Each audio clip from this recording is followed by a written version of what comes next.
Assalamualaikum warahmatullahi wabarakatuh. Hello, welcome back to Gamis Podcast SD Ihsaniyah Gading Mada, sekolahnya para juara. Apa kabar sobat semua hari ini? Semoga sehat selalu ya.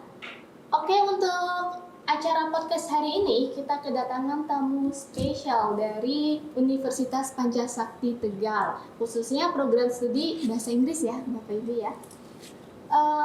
Sebelum kita mulai, mari kita berkenalan terlebih dahulu dengan narasumber kita hari ini. Yang pertama ada Bapak Fuad. Apa kabar Pak Fuad? Alhamdulillah. Alhamdulillah. Monggo perkenalkan diri dulu Pak. Nama? Iya, kenalkan diri saja. Nama saya Pak Mas Fuad Edi Santoso. Ya, alhamdulillah saya masih menjadi dosen di pendidikan bahasa Inggris ya, FKIP UPS Tegal, dan alamat saya Iya. di Jalan Plorote nomor 7 Kota Tegal. Cukup ya? Oke, ya cukup. Terima kasih Pak Fuad. Selanjutnya narasumber kedua kita ada Bapak Rofi Udin. Monggo perkenalkan diri Pak Rofi. Assalamualaikum warahmatullahi wabarakatuh. Saya Rofi Udin bin Zainal Arifin. Saya pengajar di program studi pendidikan bahasa Inggris. Saya mengampu mata kuliah linguistik sama terjemahan. Sudah mengajar di sana sudah 30 tahunan ya. 30 tahun. 30 tahun. Saya tinggal di Mejasamu, tepatnya di Jalan Paladuan nomor 46. Kami datang ke sini satu tim dalam rangka untuk pengabdian masyarakat. Demikian. Oke, terima kasih Pak Rofi. Dan kemudian narasumber yang ketiga kita sekaligus juga sebagai wali murid ya, Bu Nuris. Oke, ada Bu Nuris. Assalamualaikum Bu Nuris. Waalaikumsalam. Ya, terima kasih atas waktunya ya yang diberikan kepada kami. Perkenalkan, saya Nuris Meristiani. Saat ini saya juga salah satu dosen di pendidikan bahasa Inggris FKIP Universitas Pancasakti Tegal, dan di sini putri saya itu kelas 2 SD. Oh, kelas 2. Ya, terima kasih. Oke. Jadi hari ini mau ngobrolin tentang apa nih Bapak Ibu? Read aloud ya, tentang membaca. Ya. Membaca nyaring ya. Jadi seperti yang kita sadari nih ya, selama masa pandemi ini pembelajaran itu kan dilakukan secara daring atau online ya. Dan posisi guru yang seharusnya mengajarkan anak didik di sekolah digantikan oleh orang tua di rumah gitu kan. Hingga muncul kayak selentingan-selentingan darling itu jadi darting atau darah tinggi ya. Jadi dari sudut pandang Bapak Ibu nih sebagai pemerhati pendidikan, menurut Bapak Ibu apakah kegiatan pembelajaran online atau daring ini efektif selama pandemi ini untuk anak didik? Jadi sebelum menjawab efektif atau tidaknya, ini ada yang melatar belakangi mengapa kita harus daring itu kan karena ada pandemi COVID itu ya. Iya, benar sekali. Kayak masuk ke seluruh penjuru dunia tanpa kecuali semuanya sudah terjangkiti pandemi ini. Itu kemudian kita ngambil kebijakan seluruh negeri ini pendidikan pengajarannya itu melalui daring. Sebetulnya tanpa ada pandemi ini pun itu dunia ya harus sudah siap menghadapi pendidikan model daring. Karena untuk kebutuhan mendatang mau tidak mau, suka tidak suka, kebutuhan masyarakat ini nantinya ya pakai daring. Iya. Cuma pandemi ini sebetulnya mempercepat saja orang dari dulu anak-anak kita bosen di sekolah, pengen di rumah aja boleh melalui internet. Begitu dikasih rezeki internet semuanya bosen juga. Pengennya sambil duduk saja kemudian makanan datang sendiri. Semua sudah terjalan semua. Nah, itulah abad-abad mendatang itu era digital ya.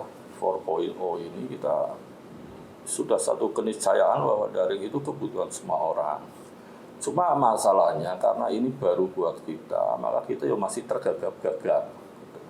Jadi dengan perangkat teknologi yang belum sempurna, semuanya masih latihan, penuh dengan keterbatasan, belum terbiasa, akhirnya ya menjadi sesuatu yang membosankan. Nah, sebetulnya ya kalau perangkat-perangkat internet ini sudah sangat sempurna di kita, mungkin ya sudah menjadi kebiasaan, asal kualitasnya bagus, bandwidth-nya diperkuat dan sebagainya, ya nanti bagus, orang bisa santai belajar saja di rumah dan sebagainya. Dan nyatanya kita ya bisa belajar dari mana-mana secara live itu ya, dengan melalui daring seperti ini. Jadi tapi untuk fakta hari ini bahwa ada pertanyaan tadi, efektif enggak sih pakai daring? Ya faktanya untuk hari ini sangat tidak efektif.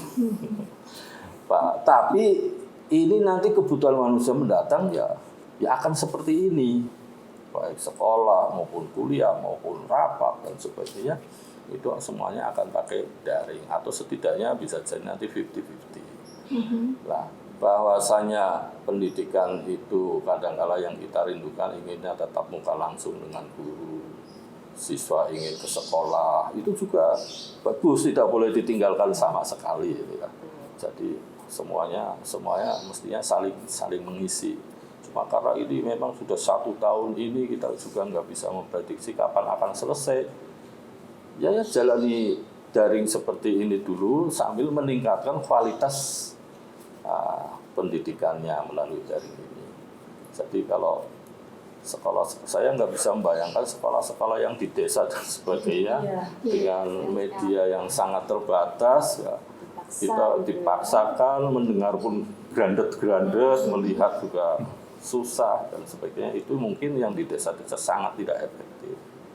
Nah, untuk yang di kota-kota seperti kita ini ya tentunya supaya lebih efektif kita tingkatkan kualitas pembelajarannya atau kualitas sumber daya materialnya kita ini supaya bisa menjangkau semuanya, sehingga komunikasi dengan antar guru, dengan wali murid, dengan siswa bisa berjalan dengan bagus. Jadi bisa efektif insya Allah kalau perangkatnya itu sudah dimaksimalkan. Memang di satu sisi orang tua juga luar biasa repotnya. Ini yang banyak tugasnya itu orang tuanya, biayanya tambah, orang tua yang mestinya tidak harus ya ini kan sepertinya 24 jam sekolah.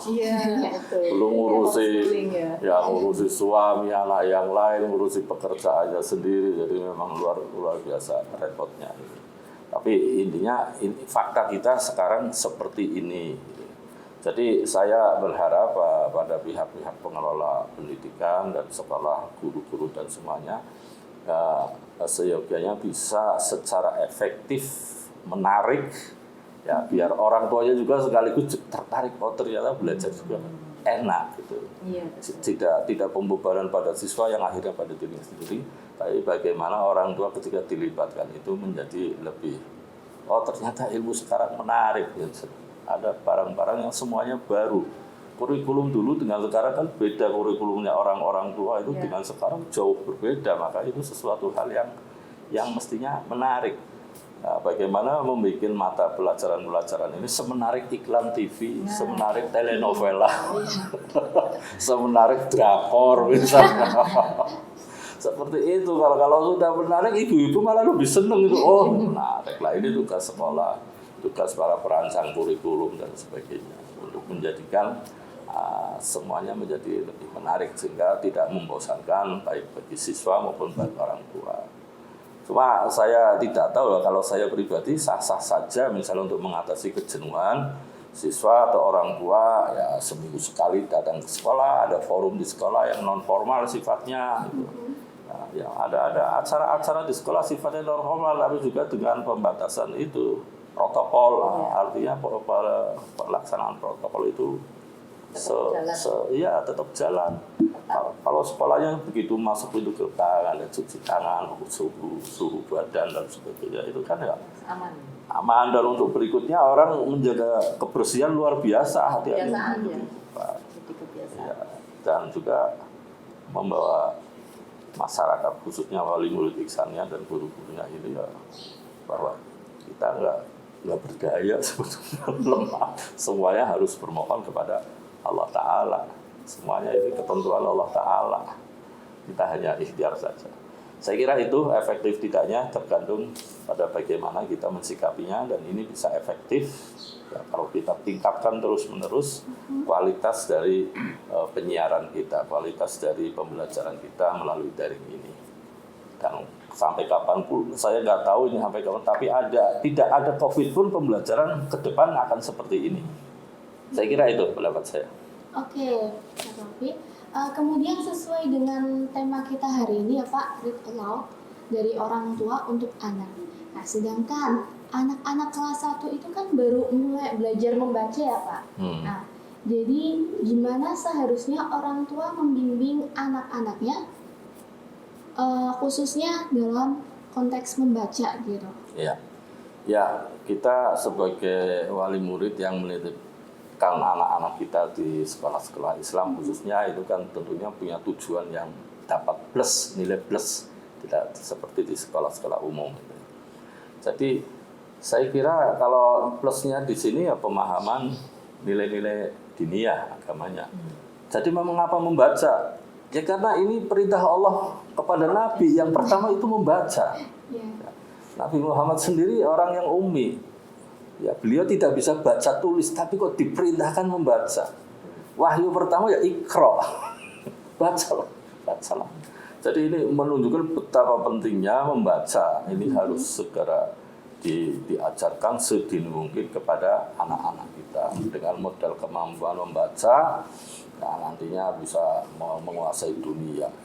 Tapi kalau tidak ada budaya membaca, bagaimana kita berkomunikasi, bagaimana kita menggali ilmu dan sebagainya, itu ya menjadi masyarakat yang tertinggal nantinya. Untuk itu begitu penting, begitu strategis posisi keterampilan membaca itu sendiri. Memang kalau kita melihat dari unsur linguistik atau bahasa, ada beberapa keterampilan dalam berbahasa. Ya, di antaranya ini adalah membaca, menulis, ya, mendengarkan, kemudian berbicara.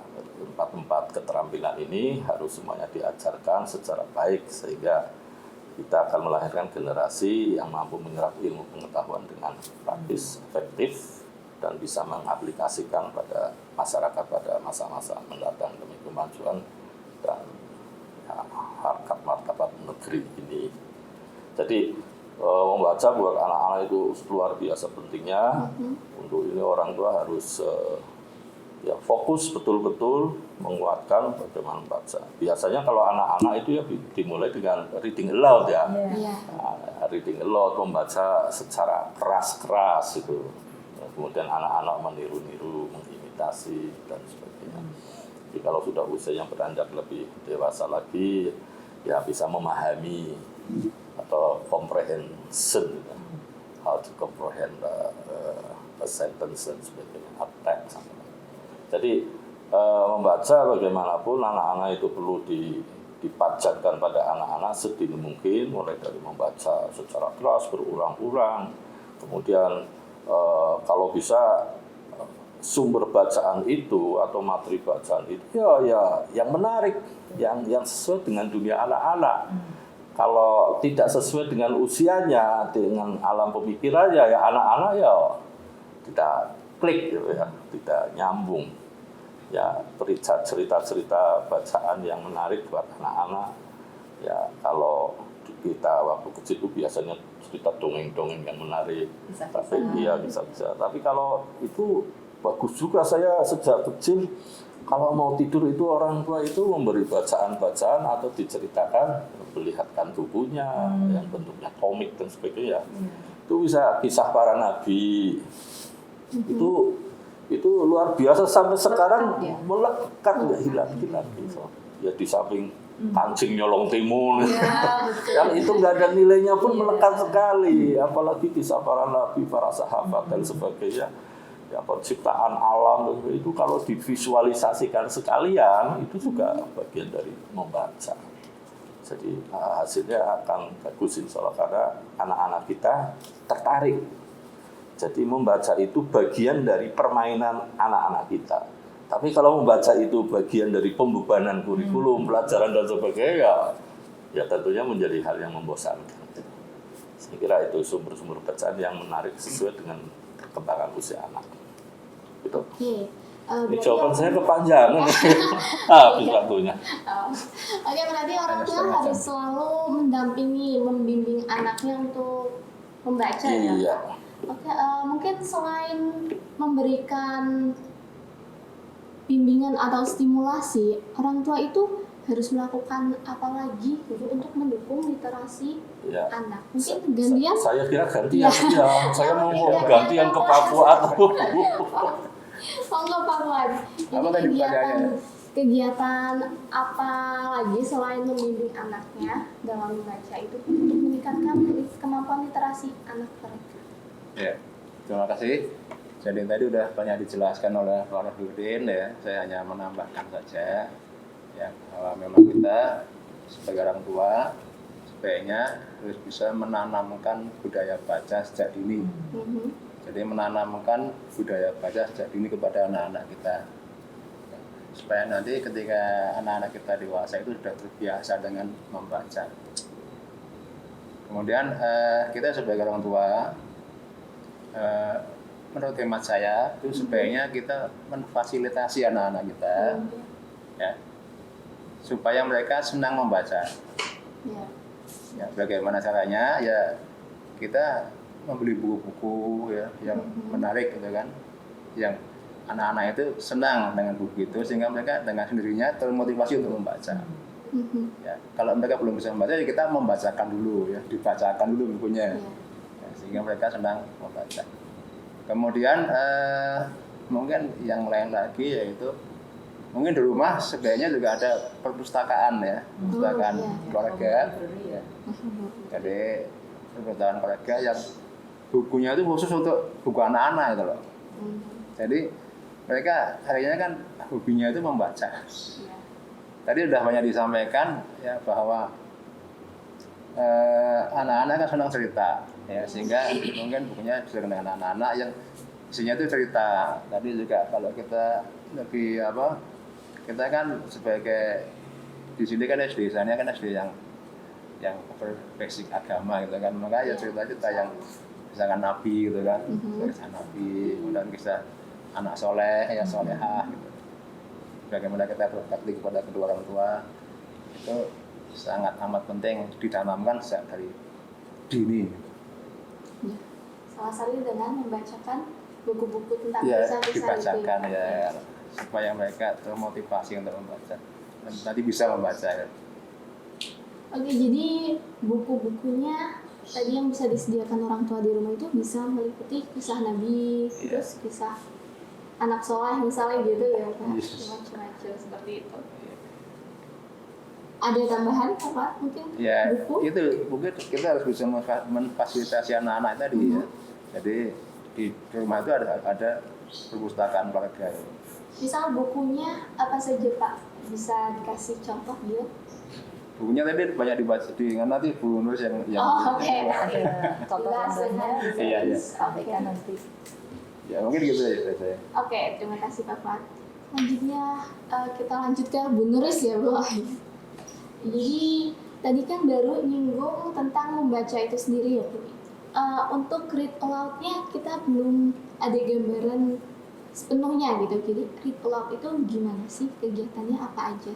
Oke, read aloud atau kita artikan sebagai membaca nyaring ya. Sebenarnya sederhana saja ya, membacakan buku begitu dengan bersuara. Tapi pada kegiatan membacakan buku secara nyaring ini di situ ada usaha untuk menghidupkan buku. Jadi buku itu sebenarnya sudah mati. Iya. Ya, kalau kita beli yang banyak, yang bagus pun kalau tidak dihidupkan ya tidak menarik gitu. Di situ ada usaha menghidupkan buku dari gambar-gambar yang ada, dari simbol-simbol huruf menjadi kata-kata yang terangkai, yang kemudian bermakna dan dibacakan dengan intonasi yang tepat sesuai konteksnya. Jadi misalnya kalau ketika membacakan kisah Nabi Sulaiman gitu ya, ada semut gitu kan, hai semut-semut kembali ke sarangmu. Ya, gitu. ada yang Kamu mau lewat, nah itu kan seru ya gitu. nggak datar gitu. Iya, jadi itu membaca nyaring itu menghidupkan buku sebenarnya, membuat anak jadi tertarik begitu.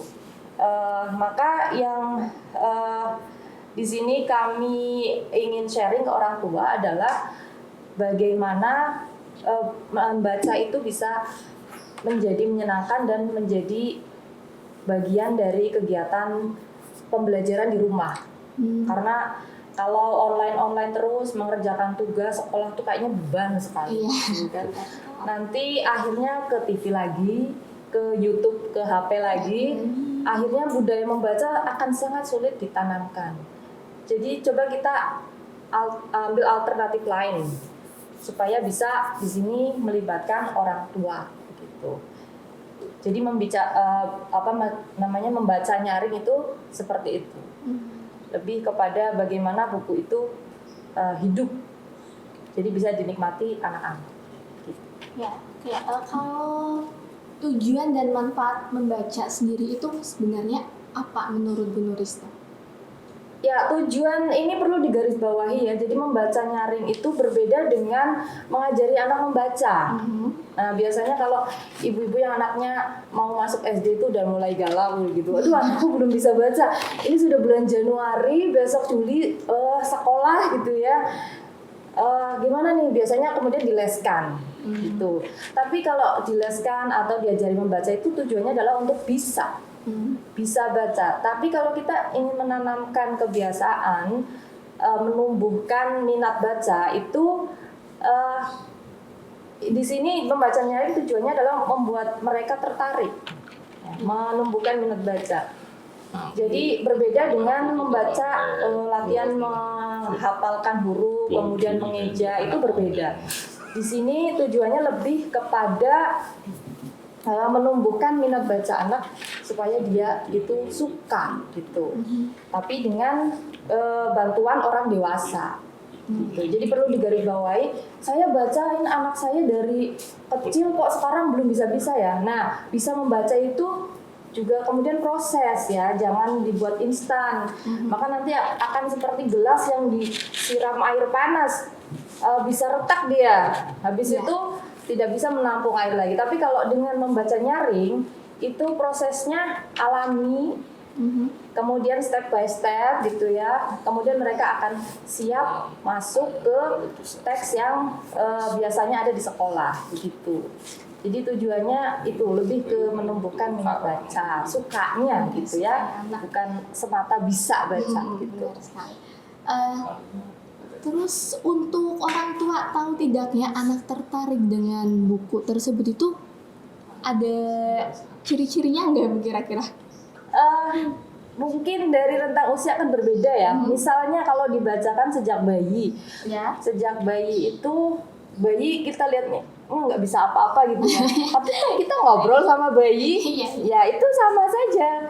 Kita pegang buku, kemudian kita bacakan yang ada di situ sambil perlihatkan ini anaknya kelihatan diem aja atau cuma kadang-kadang tersenyum. Itu respon. Atau dia diam tenang gitu, itu juga respon. Bandingkan dengan anak yang rewel misalnya ya. Kemudian dibacakan buku dia akan merasa tenang. Atau usia 6 bulan itu sudah mulai 4-5 bulan mulai gigit-gigit. Jadi buku seperti ini misalnya ini cocok, ini bisa digigit.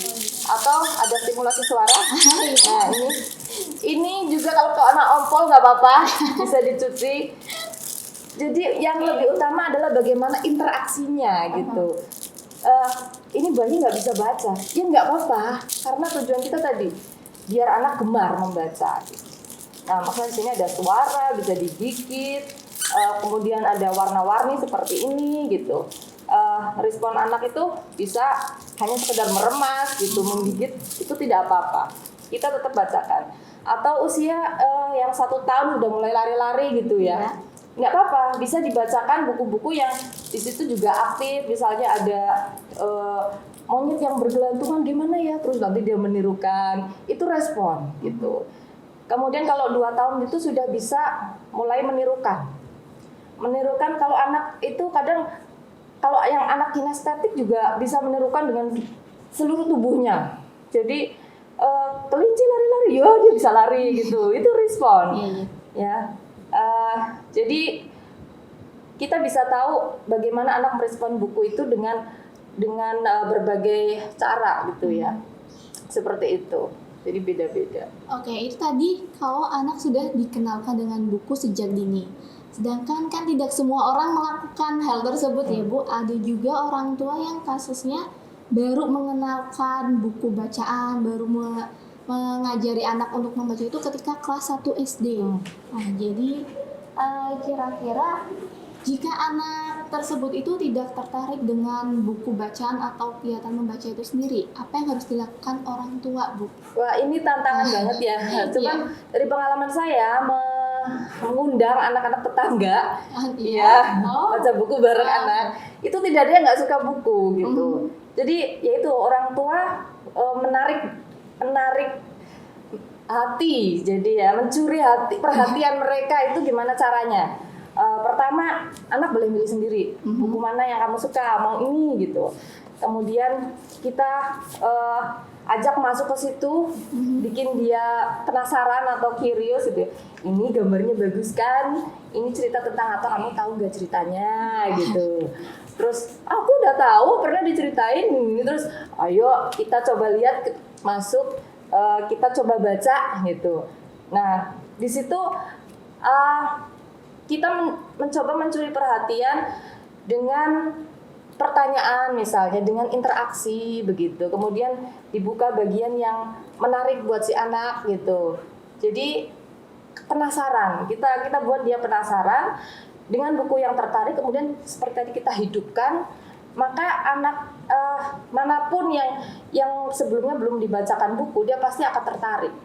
Begitu. Nah setelah dia tertarik dengan satu buku, lakukan selanjutnya dengan buku-buku yang lain dan jadikan kebiasaan, karena ini bukan proses instan. Satu kali dia menolak, lakukan seperti Anda ngasih iklan misalnya. Nah iklan sekali belum tentu orang beli. Beriklanlah berkali-kali gitu sampai produk Anda terbeli. Nah seperti itu analoginya ya untuk membacakan untuk anak yang mungkin usianya sudah agak besar gitu. Oke, karena kebetulan Bu Nuris udah bawa contoh bukunya ya Bu, mungkin bisa dijelaskan buku yang seperti apa yang sebaiknya diberikan untuk anak-anak. Contohnya saja. Ya, untuk anak yang masih bayi, biasanya dia katanya itu kan masih hitam putih ya. Nah itu ada buku sebenarnya yang black and white monochrome color ada, warna-warna monokrom saja. Kemudian untuk yang lebih besar lagi bisa dikasih buku yang soft, ini namanya soft book atau istilahnya buku bantal untuk stimulasi. Kemudian ini juga baby brain book for baby. Ini isinya warna-warna.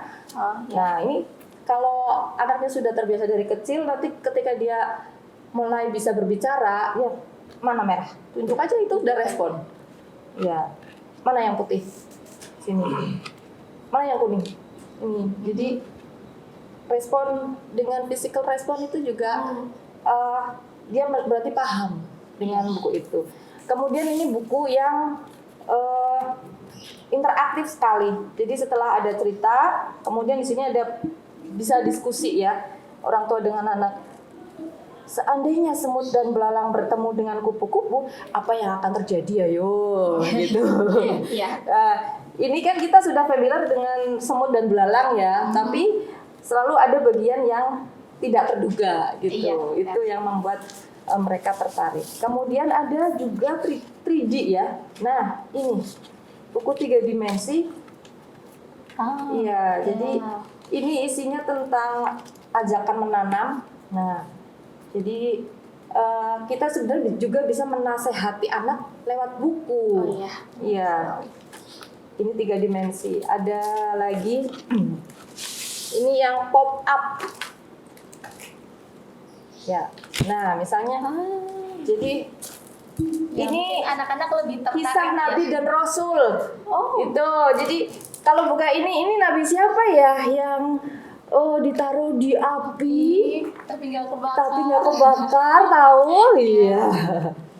Ya, jadi ada juga ini Ini yang membelah lautan. Lautan. Iya. Kalau ini yang masuk ke perut paus, Oh iya. siapa? Gitu. Ini anak SD sudah cocok ini. Iya. Kemudian ada satu lagi. Nah, ini tahu apa? Ini kapal Nabi Nuh. Oh iya. Iya. Ini ceritanya kelihatannya tulisannya agak banyak ya. Tapi bagusnya reading aloud itu Ya. orang tua itu bisa apa ya, custom menyesuaikan kemampuan anak. Kita bisa pakai bahasa kita sendiri gitu. Jadi tidak harus plek membaca tekstual seperti ini gitu. Bisa kita sederhanakan sesuai dengan kemampuan bahasa anak. Mungkin satu lagi. Banyak sekali nih Pak. Iya, saya senang Iya, kalau sekali nih. belanja buku anak itu karena saya waktu kecil nggak punya yang seperti ini. Yang Bu Nuris ngajar di sini aja. Saya ngajar anak saya, Pak. Anak iya udah ngajar anak di rumah. Nah, ini adalah buku puzzle. Ini berbahasa Inggris ya. Jadi puzzle ini membantu sekali anak yang suka bongkar pasang gitu kan. Buku kita tahunya kalau anak kecil, nanti bukunya disobek. Ini board book, aman. Kalau mau diambil boleh, pasang lagi gimana? Pas nggak? Gitu. Atau bisa dirangkai. Kemudian bisa dimainkan. Gandengan. Ayo jalan misalnya. Kita pasang lagi. Jadi bagaimana caranya kita membuat anak selalu tertarik dengan buku gitu. Jadi macam-macam sekali sebenarnya sekarang. Apalagi buku sekarang sudah semenarik ini ya Bu. Nah, Jadi jangan kalah ya sama orang tua bisa. YouTube ya Pak. Ya, Dengan betul. game-game di HP. Iya. Itu saya agak anti karena repot jadinya. Ya kan anak jadi males ya Pak. Kalau sudah males saya yang repot kan. Orang tua Balik lagi yang ke orang repot. tua. Mendingan seperti ini, jadi kalau saya sih buat hiburan, bacain buku anak tuh hiburan juga setelah capek gitu. Buku anak itu kan nggak berat ya. Ya. Kalau ini kecupan sayang gitu. Ini Sayang. anak-anak ini bukunya harus simple, colorful, terus ya. gambarnya dominan, tulisannya sedikit sekali. Iya. Bahkan cuma aduh seru ibuku Daniel. Satu kalimat saja. Oh, Cup, cuma cup. Ya. Dan ini sambil mengenal binatang gitu. Seperti itu. Oke. Tadi itu udah contoh bukunya dan menurut Bu Nuri sendiri nih, kira-kira sampai usia berapa anak harus dikenalkan dengan buku? Kalau di sini mungkin membacakan ya. Oh iya. Kalau membacakan buku ke anak tergantung anaknya aja. Saya rasa tidak ada masalah sampai usia berapapun. Misalnya anak sudah remaja, karena lebih ke ikatan emosional sebenarnya yang ingin dibangun antara orang tua dengan anak gitu. Jadi kalau anak masih suka dibacakan, meskipun dia sudah jadi pembaca mandiri, tapi ada kalanya dia ingin mendengar yang menghidupkan buku itu. Ya, jadi saya senang dibacakan dibacakan dong gitu. Jadi meskipun anak sudah jadi pembaca mandiri, kalau dia masih nyaman untuk dibacakan, teruslah membacakan gitu. Iya. Nggak ada batasan usia ya Bu? Betul, iya. Oke, mungkin pertanyaan terakhir nih Bu, karena terasa sudah lama Iya. banget kita ya. Jadi pertanyaan terakhir, bisa diberikan contoh demonstrasi tentang read aloud Bu? Oke, mungkin saya coba yang pendek ya. Oke. Misalnya nih buku, kalau di sini mungkin banyak orang tua yang familiar dengan Kak Teddy ya. Kak Teddy iya. itu juga pejuang literasi. Iya. Dan banyak yang mengirim pesan dari Kak Teddy. Kenapa? Karena menarik membacakannya. Orang tua kenapa tidak belajar membacakan gitu? Mungkin tidak usah sedramatik Kak Teddy ya. Cukup menarik buat anak kita saja sambil rebahan itu. Yuk kita baca ini judulnya apa? Aku buang sampah pada tempatnya. Nah, interaksinya tuh bisa kamu suka buang sampah tempatnya enggak gitu ya. Jadi judul aja sudah bisa kita buat interaksi. Kita juga bisa kenalkan dengan penulisnya ya. Ini yang nulis nih Kak Fadilah Hanum gitu. Jadi kita bisa kenalkan penulisnya. Ini ada, nah ini bacanya tidak perlu terlalu tekstual ya. Ini ada namanya Nabil sama Naura. Mereka pulang sekolah, sedang menunggu bunda menjemput. Sambil menunggu mereka makan apa nih? Nah, oh makan roti, enak ya? Ya gitu kan interaksinya bisa terus berlanjut. Naura mau membuang bungkus plastik roti, tapi jangan, sini kakak buang, ucap Nabil. Mau buang kemana ini? Kalau sembarangan kan nggak boleh ya. Iya. Nabil menengok kanan kiri. Cari apa kak? Tanya Naura. Tempat sampah, kok tidak ada ya? Oke, seperti itu contohnya sampai selesai. Sampai selesai. Ya, jadi simpel banget sebenarnya. Oke, tidak terasa sudah setengah jam lebih Bu, mungkin ini udah hampir 40 menitan ya kita ngobrol-ngobrol santai. Dan sebelumnya saya ingin mengucapkan terima kasih atas waktunya karena sudah bisa hadir di acara podcast kali ini. Dan mungkin ada kesan-pesan gitu Bu untuk orang tua agar bisa ya membimbing anaknya selalu membacakan buku. Ya, di sini saya agak prihatin ya dengan perkembangan pembelajaran online ini, karena orang tua banyak yang mengeluh, kemudian sama anak juga mengeluh, guru juga mengeluh gitu ya. Terus akhirnya belajar itu ya yang penting mengumpulkan tugas gitu. Jadi kenapa tidak kita buat belajar itu sebuah kebutuhan yang menyenangkan gitu, khususnya untuk anak kelas 1 yang awal-awal masuk SD begitu. Jadi jangan sampai kesan mereka terhadap membaca itu adalah sebuah beban. Begitu masuk sekolah dikasih buku teks, dikasih LKS buram, terus suruh mengerjakan, orang tua yang mengerjakan. Jadi orang tua, ayo mari kita membuat kegiatan yang menyenangkan, yang fun, tapi konteksnya adalah pembelajaran. Jadi kita mendidik anak kita di rumah dengan cinta, dengan ikatan emosional, di mana itu kita menggunakan buku karena ini jangka panjang. Ini untuk seterusnya. Bayangkan nanti kalau di masa depan mereka hanya pegang laptop, pegang HP, mata rusak, bacanya pusing gitu.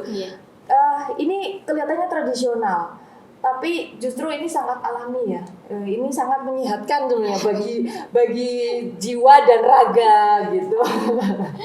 Seperti itu.